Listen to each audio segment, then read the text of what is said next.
amado Senhor Jesus, me trouxeste aqui com um propósito divino e mais uma vez abro meu coração para receber, mover da tua palavra, mover do teu espírito. Diga: eu confesso com a minha boca e com meu coração que nunca mais, jamais serei a mesma pessoa, para a glória do Pai, do Filho e do Espírito Santo. Amém, querido? Você pode sentar nessa ocasião. Graças a Deus pela sua vida, pela vida da sua família e pela vida dos nossos queridos visitantes. Hoje eu quero convidar você a estacionar no Evangelho de Lucas, capítulo de número 15. Encontre esse endereço. Lucas 15.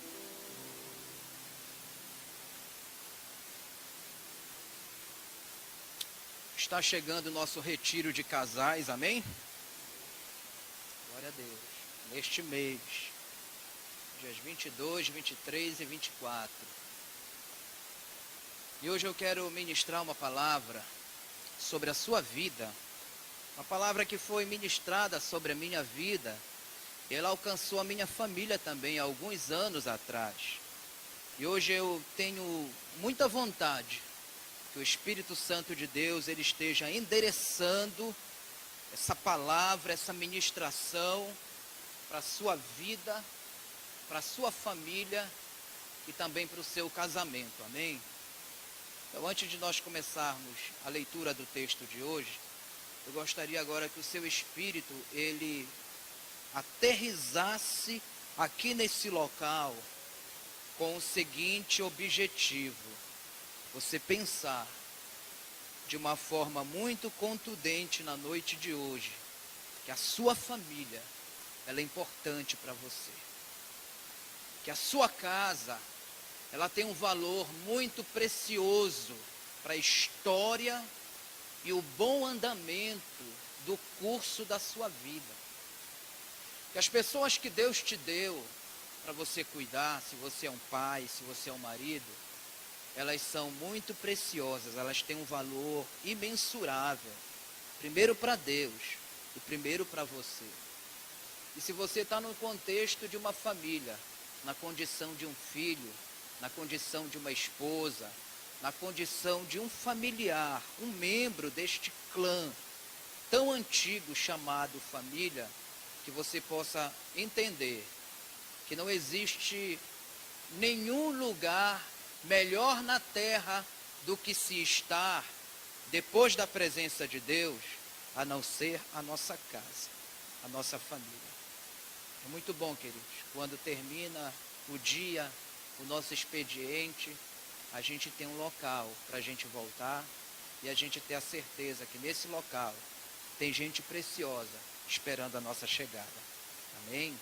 Então que Deus ele possa trabalhar com essa palavra na noite de hoje e fazer da minha vida e da sua vida e fazer da nossa vida como um todo uma vida melhor. E que a nossa casa, eu sei que não existe família perfeita, mas existe família feliz e abençoada. Sua família pode não ser a melhor família do mundo. A sua casa pode não ser a melhor casa do mundo. Sua família e a sua casa podem não ser perfeitas. Mas se você quiser, porque Deus quer, a sua casa e a sua família pode ser muito feliz e pode ser muito abençoada. Amém, queridos? Lucas capítulo 15, versículo de número 11, vamos ler o texto sagrado.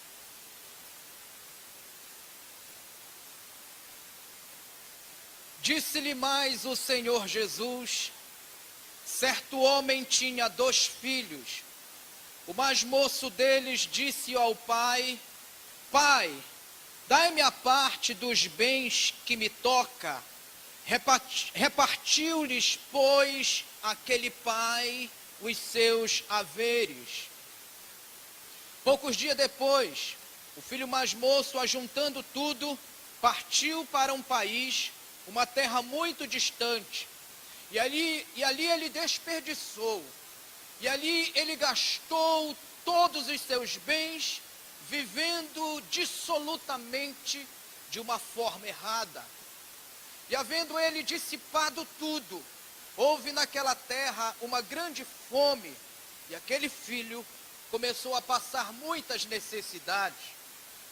Então foi encontrar-se com um dos cidadãos daquele país, o qual mandou para os seus campos a cuidar dos próprios porcos. E desejava esse menino encher o estômago com as alfarrobas que os porcos comiam, e ninguém, diz o texto, lhe dava nada. Caindo, porém, em si, disse então: quantos empregados de meu pai têm pão em abundância, e eu aqui nesta terra distante estou perecendo de fome. Levantar-me-ei, irei ter com meu pai e lhe direi assim: meu pai, pequei contra o céu e contra ti também. Já não sou digno de ser chamado de teu filho.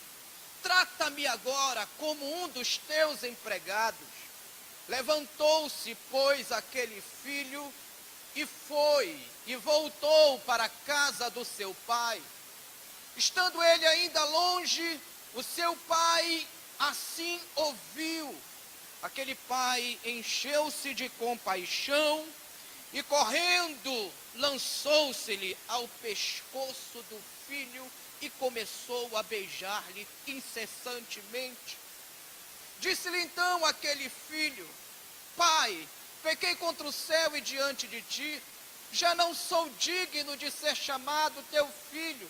Mas o pai disse aos seus servos: trazei depressa a melhor roupa, vestilha neste meu filho, ponde-lhe um anel de ouro no dedo e as alparcas nos pés. Trazei-me também o bezerro cevado e matai. Comamos e regozijemo-nos, porque este meu filho estava morto e reviveu. Tinha se perdido e foi achado.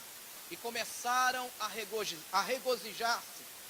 Ora, o seu filho mais velho estava no campo, e quando voltava, ao aproximar-se de casa, ouviu o som das músicas e das danças. E chegando um dos servos, perguntou assim o que estava acontecendo. Respondeu-lhe então aquele servo: o teu irmão chegou, e teu pai matou o bezerro cevado, porque o recebeu são e salvo. Mas aquele filho, aquele outro irmão, se indignou e não queria entrar. Saiu então o pai e insistia com ele.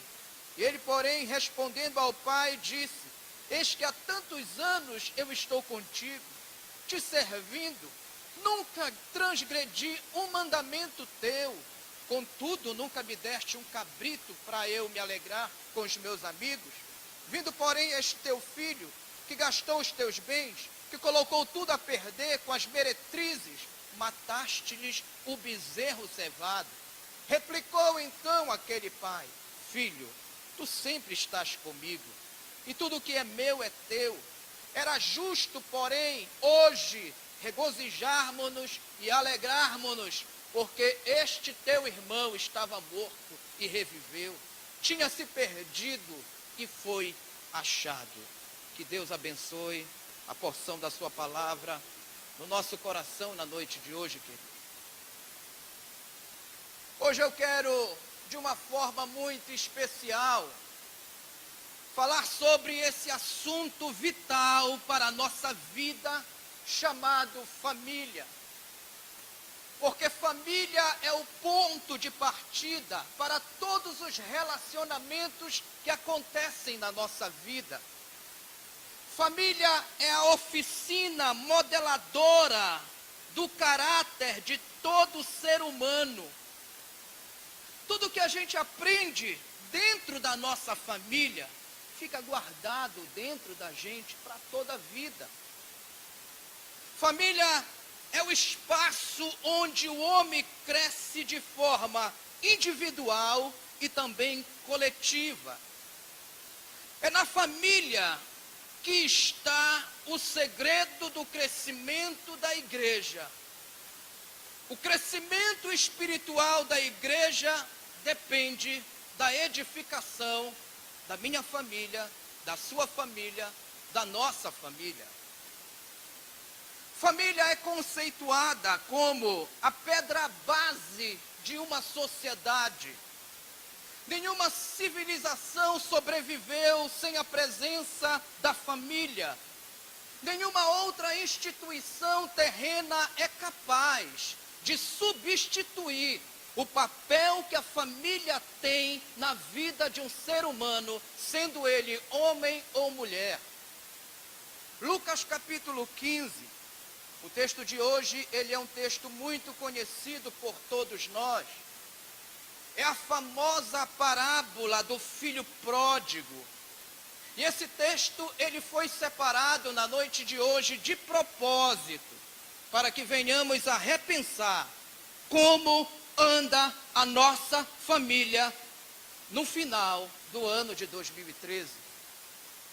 Hoje eu quero convidar você a aprender em Lucas capítulo 15 sobre família, olhando a partir da perspectiva desse pai que tem uma experiência familiar traumática, como também olhando para a perspectiva de um filho que foi o elemento principal, o pivô, o causador dessa experiência familiar traumática. Aqui em Lucas capítulo 15, o Senhor Jesus, ele constrói uma parábola a partir da experiência de uma família que enfrenta uma crise, uma família que está passando por um desgaste emocional muito grande.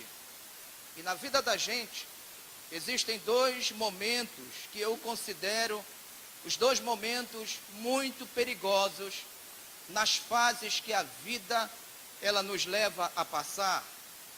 O primeiro momento perigoso na vida da gente é aquele momento parecido com o momento da vida do José. Gênesis 39, onde diz que José, onde ele colocava a mão, a coisa dava certo. Onde ele colocava a mão, a coisa prosperava. Onde ele colocava a mão, a coisa multiplicava, crescia. Alguém chegou a afirmar que o sucesso é um terreno minado na vida da gente, porque quanto mais você sobe, mais você é percebido, mais você é analisado, mais você é ponderado, mais você é vigiado, mais você é estudado, mais você é vasculhado. É por isso que cada pessoa precisa ter muito cuidado, ou seja, ter uma forma em cada passo, de forma criteriosa nas fases, nos avanços que a gente vai dando na vida da gente. Porque o perigo, ele passa a ser muito grande quando estamos chegando no topo da pirâmide do sucesso que está acontecendo na vida da gente. É justamente quando estamos perto do topo dessa pirâmide que corremos o risco de pensar que somos o que na verdade não somos, de pensar que temos o que na verdade nós não temos. O segundo tempo muito perigoso na vida da gente é aquele momento parecido com a vida do Jó e também com a do pai do filho pródigo do texto de hoje, porque é o tempo da perda. E nesse tempo de perda, a gente não perde qualquer coisa, a gente não perde algo, geralmente a gente perde alguém. Geralmente não se perde algo de valor material, geralmente a gente perde alguém de valor na vida da gente, alguém de valor com implicações eternas.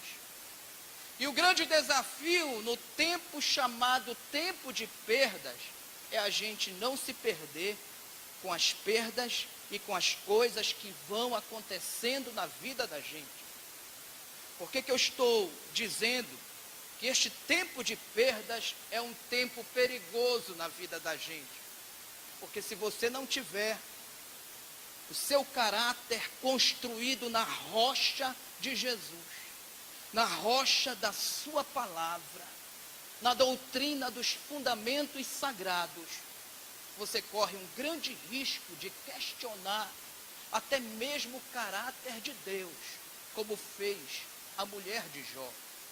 Em Jó, capítulo de número 2, a Bíblia diz que a mulher de Jó, ela estava se perdendo com as coisas que estavam acontecendo, as perdas traumáticas, as tragédias que estavam acontecendo com a família dela.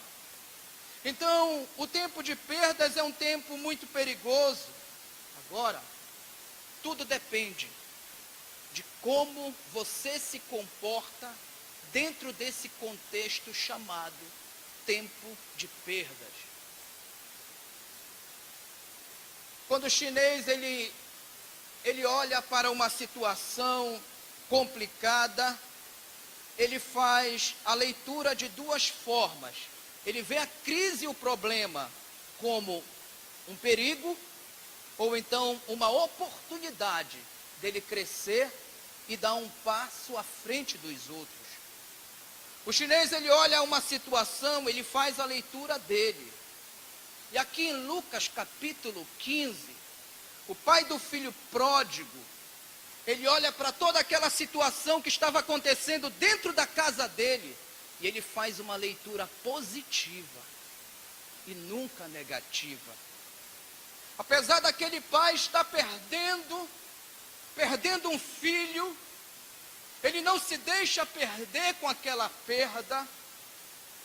E aqui está o grande segredo para nós não nos perdermos no tempo chamado tempo de crise. É você não se deixar ser vencido pelas perdas e pelos acontecimentos que estão acontecendo na sua vida. Por que eu estou afirmando que o pai do filho pródigo, ele faz uma leitura positiva e não negativa daquilo que está acontecendo dentro da casa dele? Porque esse pai, apesar de estar sofrendo essa situação com esse filho, ele não desiste dos seus projetos. Esse pai, ele não abre a boca para dizer assim, não valeu a pena gerar esses dois filhos. Esse pai, ele não abre a boca para dizer que não valeu a pena investir nessa família. Muito pelo contrário. E a pergunta de hoje, senhoras e senhores, é esta: o que podemos aprender com esse pai de Lucas 15? O que podemos aprender com este filho? O que podemos aprender com esta família? O que podemos aprender olhando na noite de hoje para a casa do filho pródigo? Lição número 1. Você precisa entender que nem tudo na família sai como nós planejamos. Carinhosamente diga para quem sentou ao seu lado: meu querido, nem tudo na família sai como nós planejamos.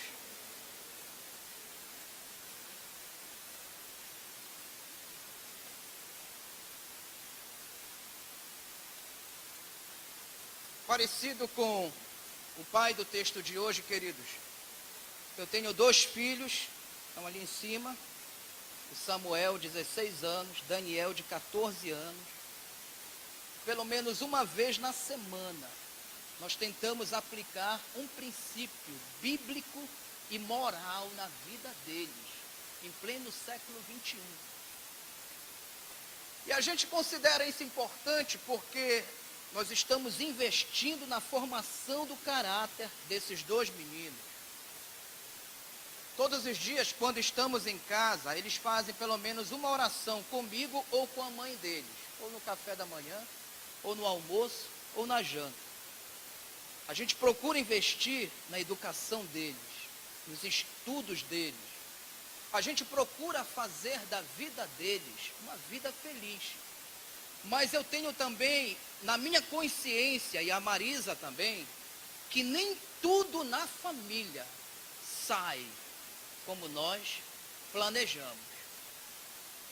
Se você me perguntar se esse filho, o filho pródigo, ele tinha mais motivos para se rebelar contra a família dele ou para ficar do lado da família dele, eu vou lhe responder que ele tinha muito mais motivos para ficar com o pai dele, para ficar do lado da família dele, do que se rebelar contra a sua família.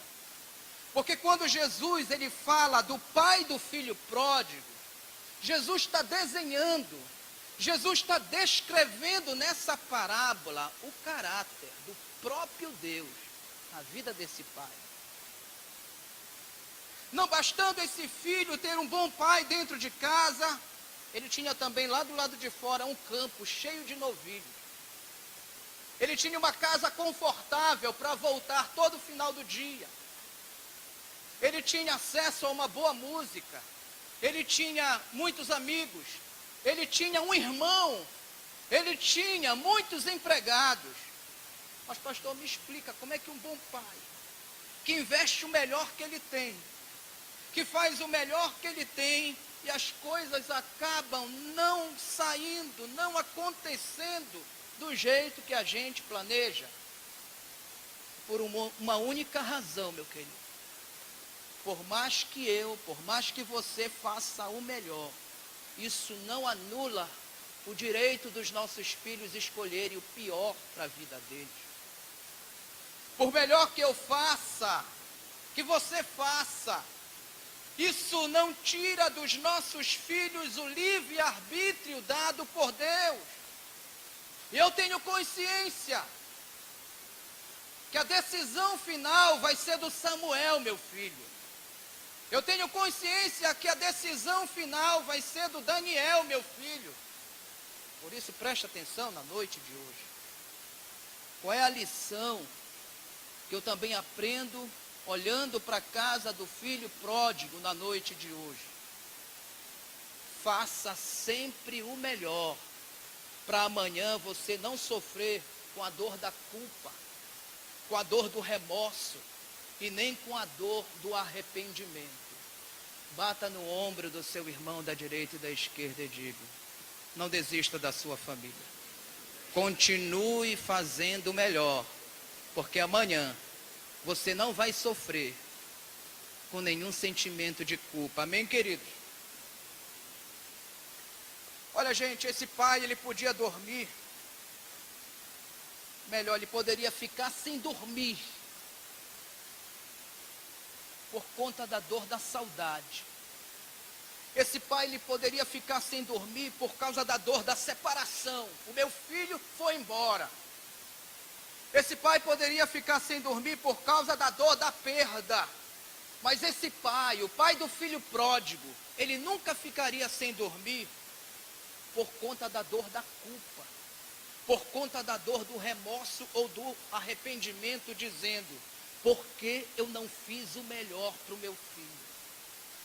Por que eu não fiz o melhor para minha família? Por que eu não fui uma pessoa melhor dentro da minha casa? João capítulo 13, a Bíblia mostra ali Jesus lavando os pés dos seus apóstolos. E hoje eu entendo porque Jesus, ele lava os pés de Judas. Ele vinha lavando os pés de cada um, de João, de Filipe, de Bartolomeu, do Pedro. E quando chega aos pés de Judas, ele não pula os pés de Judas, porque ele não quis sofrer lá na frente com a dor da culpa ou do remorso. Em Mateus 26:50, quando Judas, ele chega para consumar o ato da traição, Jesus, ele diz o seguinte: amigo, aqui viestes me encontrar. Eu imagino Jesus com essas palavras dizendo para Judas o seguinte: mesmo que você tenha desistido de mim, eu nunca desisti de você. Por isso eu te chamo amigo. E aqui está Jesus nos dando uma grande lição. Faça sempre o melhor pela sua família. Quantos estão entendendo? Diga amém. O que o Senhor quer dizer com isso, pastor? Faça o melhor pela sua sogra.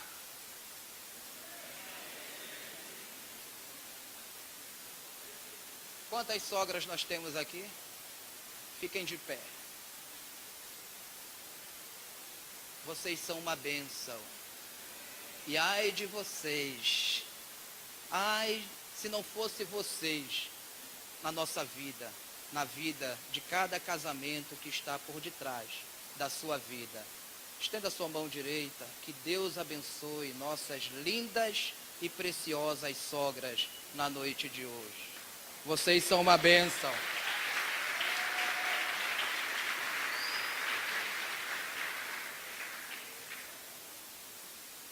Aquela síndrome de sogra mundana, ela vai cair por terra. E a sogra, que é bênção na vida da gente, está chegando para fazer muita diferença na vida da gente. Amém, queridos? Faça o melhor pela vida do seu sogro.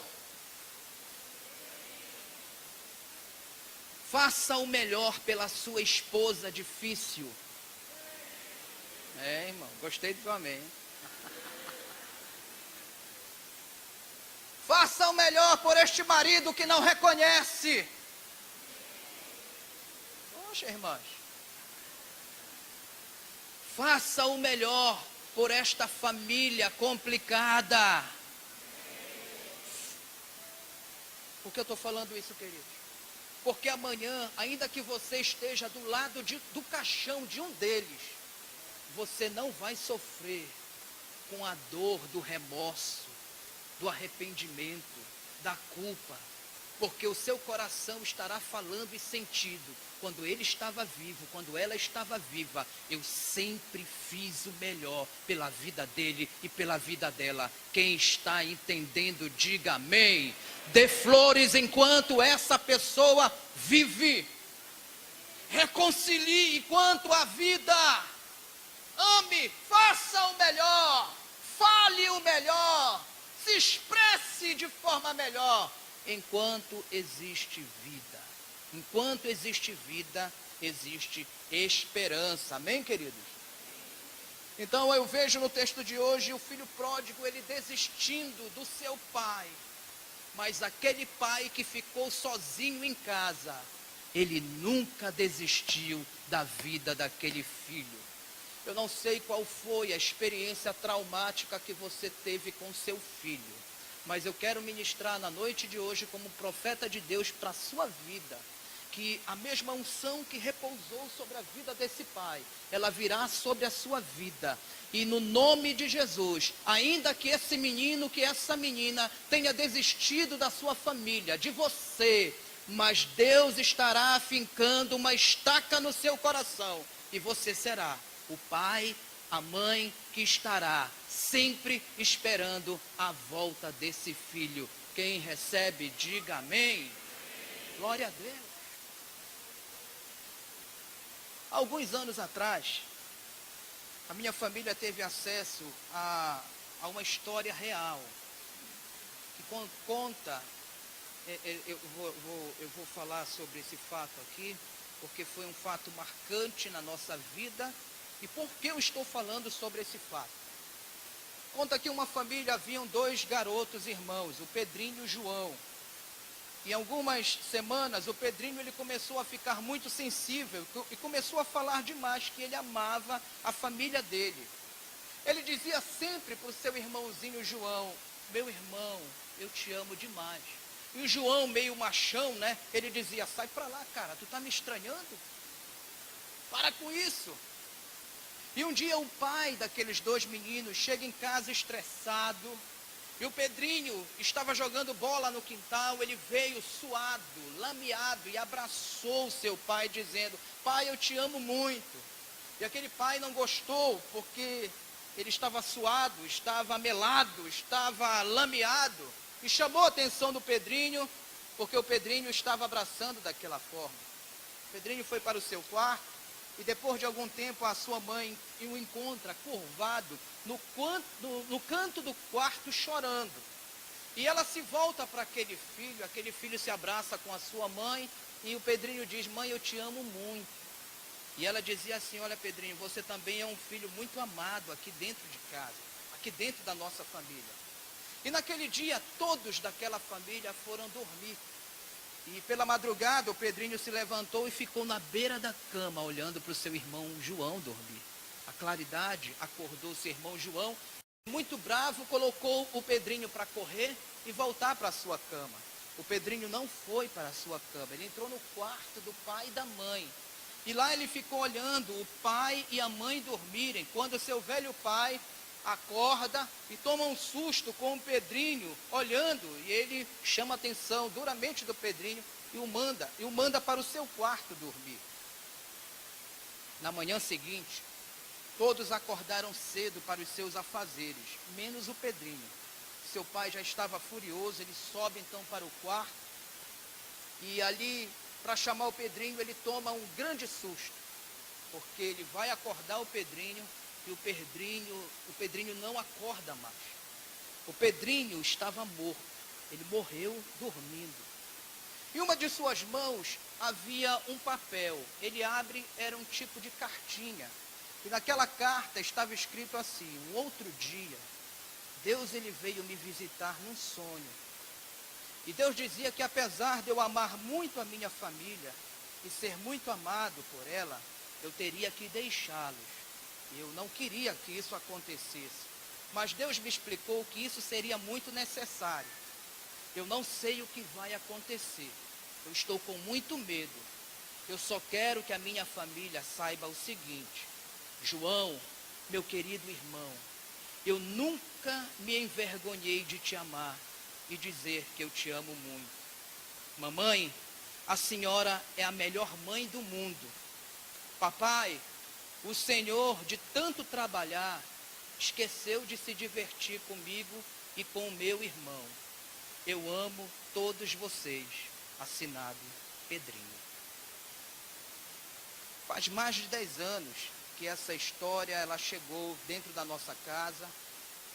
E a partir desse dia, todos os dias, o Samuel e o Daniel, eles tomam a nossa bênção dizendo: bênção pai, bênção mãe, boa noite pai, boa noite mãe, eu te amo pai, eu te amo mãe. Isso fez muita diferença e faz muita diferença dentro da nossa casa.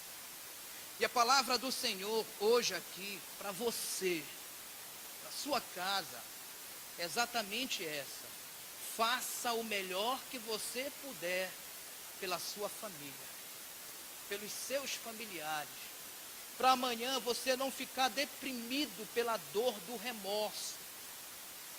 Observe que o pai do filho pródigo, ele não chorou por causa da dor, da perda, do remorso, porque ele tinha muita consciência dentro do seu coração, que ele sempre fez o melhor pelos seus 2 filhos, pela sua casa. O que nós aprendemos olhando para o texto de hoje em Lucas capítulo 15, é que em tempo de crise, nós não podemos deixar que Satanás, ele venha fechar uma porta muito importante dentro da nossa casa, que é a porta da reconciliação. O filho ele estava saindo de casa, mas o pai não disse: se você voltar, a porta vai estar fechada. Se está saindo de casa, não precisa voltar mais. Eu fico preocupado com uma mulher que vem se aconselhar dizendo: pastor, não quero mais saber desse homem. Eu fico preocupado com um genro ou com uma nora que diz: esse sogro, essa sogra, nunca mais. Porque um pai de verdade, ele não aceita que se feche a porta da reconciliação dentro da sua casa. Porque o Senhor está falando isso. Porque o milagre de Deus dentro da nossa casa vai passar por esta porta chamada reconciliação. O que Deus tem para fazer e o que Deus vai fazer dentro da nossa família vai ter que passar por esta porta chamada a porta da reconciliação da nossa família. Quantos estão entendendo? Digam amém. O que o pai desse filho pródigo, ele poderia nos dizer a partir da experiência que ele teve com esse filho. Ele poderia dizer o seguinte: meu senhor, minha senhora, jovem, moça, adolescente, nunca deixe morrer a esperança dentro da sua casa e dentro do seu coração. Interessante você falar isso para as duas pessoas mais próximas de você. Nunca deixa morrer a esperança.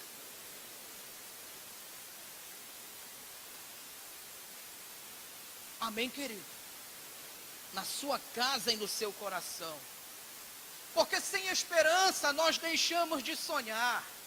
Olha, gente, a nossa casa precisa ser uma casa de sonhadores, amém? De gente que sonha na grandeza desse Deus maravilhoso, que a gente vem todo domingo para a igreja para dizer que nós amamos Ele, para dizer que nós servimos Ele. Olha que atitude interessante desse pai, Lucas 15, versículo 20. Olha, o texto sagrado diz assim, olha, o filho ainda vinha longe quando seu pai o avistou. A impressão que dá é que esse pai estava todo dia na janela da casa, olhando a estradinha. A impressão que dá é que esse pai estava todo dia sentado na varanda. É hoje o dia que eu vou ver o meu filho voltar. No versículo 22 de Lucas 15, fala que ele comprou um vestido novo, um vestido real. Fala do anel de ouro, fala da sandália nova. Se alguém perguntasse para aquele pai, por que você comprou essas coisas? Ele responderia o seguinte: porque ele vai voltar. Ele vai voltar. Ele vai voltar. Aquele pai, ele dizia: eu sonho todos os dias vendo o meu lindo filhinho voltando e entrando na porta da nossa casa de novo. Sabe, querido, eu acredito que Deus, Ele te trouxe aqui porque tem alguns sonhos familiares que morreram dentro de você. Mas hoje, o Deus da ressurreição, Ele quer ressuscitar esses sonhos dentro de você. Eu conheço mulheres que foram abandonadas por maridos, mas elas não mudaram a cama velha. A cama velha está lá, porque elas acreditam: ele vai voltar e vai se deitar nessa cama comigo de novo.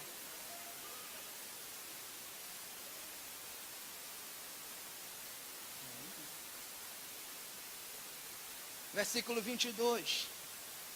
Por que vestido novo?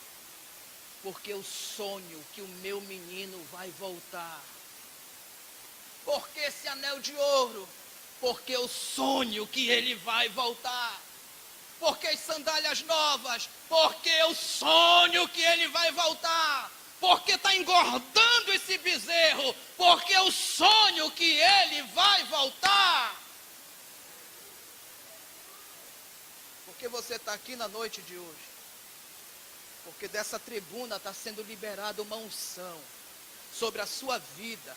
E essa unção, ela está chegando para você começar a preparar a tua família para a grande festa, para a grande vitória que já está chegando, já está a caminho. Quem recebe, diga amém.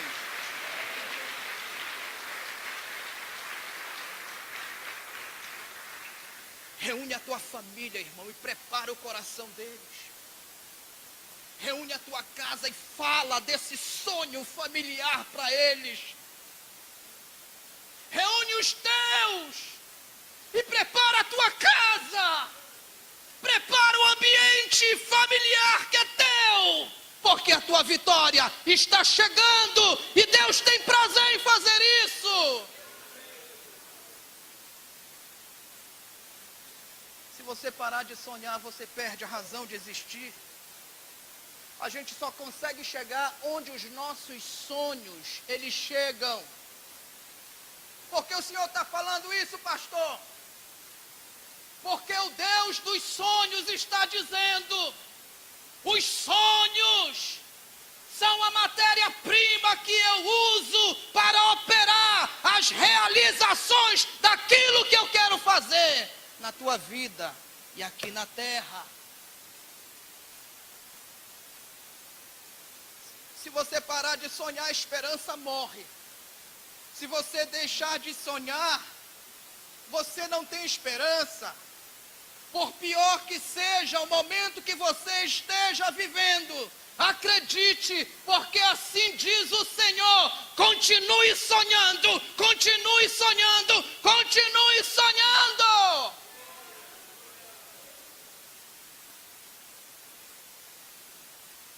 O Deus de Lucas 15 é o Deus que é capaz de fazer muito além do que você pede e do que você imagina.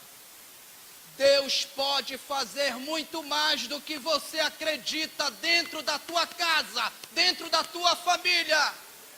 Igreja Batista Missionária da Amazônia, volte a sonhar. Sonhe os sonhos de Deus, porque os sonhos de Deus jamais vão morrer. Não desista, não pare de crer. Os sonhos de Deus.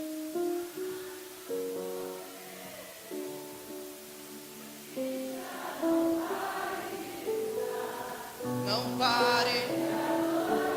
Faça o quê? Levanta teus olhos e vê. Deus está restaurando os teus sonhos e a tua visão.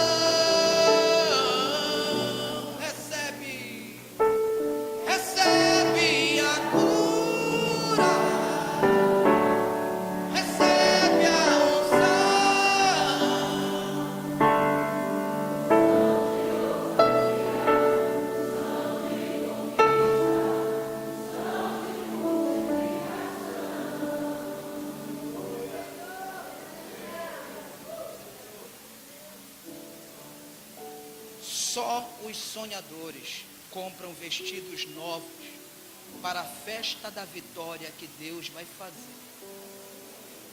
Só os sonhadores são capazes de engordar o bezerro para festejar com um grande churrasco chamado o churrasco da vitória. Só os sonhadores compram um anel de ouro para devolver a posição de autoridade para um filho que se perdeu, para um marido que se perdeu, para uma esposa que se perdeu. Só os sonhadores preparam os convites e chamam os amigos antecipadamente. Só os sonhadores. Eu estou falando para eles na noite de hoje. Eles saem de uma reunião como essa e chegando em casa, eles convocam toda a família para se preparar para a grande vitória que Deus já começou a liberar e vai bater na porta da gente. E a gente vai abrir essa porta e a vitória, a alegria e a restauração há de tomar conta do lugar mais precioso da vida da gente depois da presença de Deus, que é a nossa casa, a nossa família. Aleluia, aleluia mesmo, glória a Deus, bendito seja o nome do Senhor. Temos aqui mais uns 5 minutinhos, em Santa Ceia hoje. Nós vamos celebrar a ceia, restaurando o altar da comunhão dentro da nossa casa. Mas se nós pudéssemos ouvir a voz do pai do filho pródigo, se pudéssemos perguntar na noite de hoje para esse pai, o que foi que fez toda a diferença quando ele viveu esse tempo de crise dentro da casa dele, dentro da família dele, ele diria o seguinte: você quer superar em tempo de crise, dentro do seu lar, dentro do seu casamento, só tem um jeito. E o jeito é você construir dentro da sua casa, um ambiente marcado pela graça divina. Fala para quem sentou perto de você, querido, construa a partir de hoje, dentro da sua casa, da nossa casa, um ambiente marcado pela graça de Deus. Quando a gente olha a atitude desse pai dentro dessa parábola, a gente percebe que as atitudes desse pai foram atitudes marcadas e dirigidas com a manifestação da graça de Deus na vida dele. Você pode imaginar o que é um filho pedir a herança para o pai antes do pai morrer? Dentro daquela cultura judaica do Oriente Médio, quando o filho pedia a herança do pai antes do pai morrer, era a mesma coisa do filho estar dizendo assim: olha pai, é o seguinte, o Senhor não faz mais nenhum sentido para mim, eu desejo que o Senhor morra, me dê o que é mais importante para mim, que é a sua herança. E depois de um pai ouvir isso, aquele pai pega toda a sua fortuna adquirida, toda a sua fortuna juntada, trabalhada, toda uma vida, ele pega 1/3 de toda a sua fortuna e coloca na mão de um filho que deseja a sua morte. Você sabe o que é isso? Isso é muito forte, gente. Isso é a graça divina na vida de um pai, que é um ser humano também. Pastor, mas o que é ter a graça divina na vida da gente, na casa da gente? Graça divina é você tratar o outro como ele não merece ser tratado. Graça divina na vida da gente é tratar o outro melhor do que nós esperamos ser tratados pelos outros. Graça divina na vida da gente é a gente dar um favor a quem não merece favor nenhum. E o pai do filho pródigo, ele pega 1/3 de toda a sua fortuna e coloca na mão de um filho que acaba de dizer: pai, eu desejo que o Senhor morra. O versículo 13 diz que esse filho sai de casa, gasta todo o dinheiro com farra, gasta todo o dinheiro com os amigos, com bebidas, com drogas, com prostitutas. O versículo 14, a Bíblia mostra que esse filho, ele desce o último degrau da escada da miséria que o ser humano, ele pode chegar. Ele se torna um imundo dentro da perspectiva judaica. E agora, depois desse filho perder tudo, ele resolve voltar para a casa do pai. Ele volta para a casa do seu pai, sem a herança que ele levou, sem a herança que ele gastou, sem a herança que ele perdeu até o último centavo. Eu imagino aquele filho descendo a ladeira, barbudo, cabeludo, ferido, doente, rasgado, cheio de piolho. E dentro daquela cultura era proibido o velho correr para abraçar um filho em uma situação como essa. Mas o versículo 20 diz o texto que o velho viu o filho ao longe. Eu imagino aquele velho pai dizendo o seguinte: aleluia, é hoje. Eu imagino aquele velho dizendo: meu filho, você saiu de casa sozinho, mas eu não vou deixar você chegar nessa casa sozinho, eu vou ao teu encontro. Observe que esse pai, ele não chega com o filho dizendo: vai tomar banho, seu cachorro fedorento. Ele não diz: eu não te falei que ia dar tudo errado. Ele não diz: cadê o dinheiro que eu te dei? Ele não diz: já para o quarto dos fundos. Ele não diz: era isso que ia acontecer. Bem feito. O versículo 21, queridos, e eu já vou terminar. A Bíblia diz, o texto diz, que aquele velho pai, ele pula de alegria no pescoço do filho. Ele se agarra com muita força no corpo daquele filho. E ele não deixa o filho terminar a frase. Ele diz: você já está perdoado. Graça divina. Graça divina. Graça divina. Meu filho, seja muito bem-vindo de volta. O que é isso? Graça divina. Meu filho, pega esse vestido novo. Olha como é bonita, é uma vestimenta real. Cobre a tua vergonha com honra, meu filho. Graça divina. Meu filho, pega esse anel de ouro que eu comprei, coloca no teu dedo, porque, filho meu, dentro da minha casa tem que ter autoridade. Isso é graça divina. Meu filho, pega essas alparcas, essas sandálias havaianas, as legítimas.